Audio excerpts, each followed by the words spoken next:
Salve, მე ვარ დრანგა, ეს არის Bitanica Short. გადაცემასაც კრიპტოსამყაროს მთავარ ამბებს მოკლედ და გასაგებად გიყვებით. ამჯერად კარგი ამბებით დავიწყოთ. Bitcoin-ის ETF-ებმა იანვრის შემდეგ ყველაზე დიდი შემოდინება აჩვენეს. 21 აპრილს Bitcoin-ის ETF-ებში ერთ დღეში 391 მილიონზე მეტი ფული შევიდა. ყველაზე დიდი მაჩვენებელი ჰქონდა ARK-ის ფონდს და შეადგინა 116 მილიონი.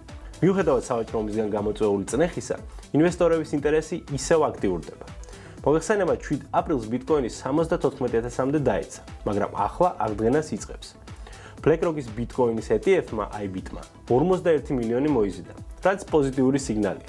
ამ დროს ტრადიციული ბაზრები ვარდებიან. S&P 500, NASDAQ და Dow დაახლოებით 2.5%-ით დაეცნა. კრიპტო კი პირიქით მყარად დგას.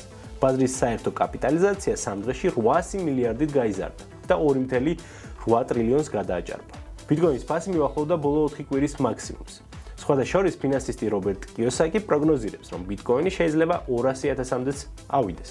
თუმცა ტექნიკური ანალიზი გვაფრთხილებს, რომ ზედმეტი ოპტიმიზმი შეიძლება სახიფათო იყოს. ამ სიტუაციას ზუსტად შეესაბამება დღევანდელი სლენგი crab market. crab market-ს ეძახიან პერიოდს, როცა ბაზარი არც მაღლა მიდის და არც ქვევით. უბრალოდ გვერდულად მოძრაობს, ნელი ფრთხილი კონსოლიდაცია. ანუ ზუსტად იმეორებს კიბორჩხალას მოძრაობას.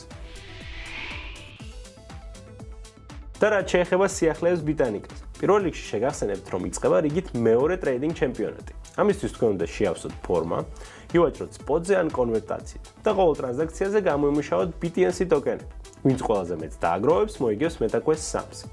და მეორე, Bitanica-ზე უკვე შეგიძლია კრიპტო ფიატით იყიდონ 0%-იანი საკომისიოდი. ეს შეთავაზება მუშაობს მხოლოდ კონვერტაციით. ეს იყო Bitanica Short-ის მეოთხე ეპიზოდი. გამოიწერეთ ჩვენი პეიჯი, რომ არ გამოგრჩევს თავარი მოკლედ.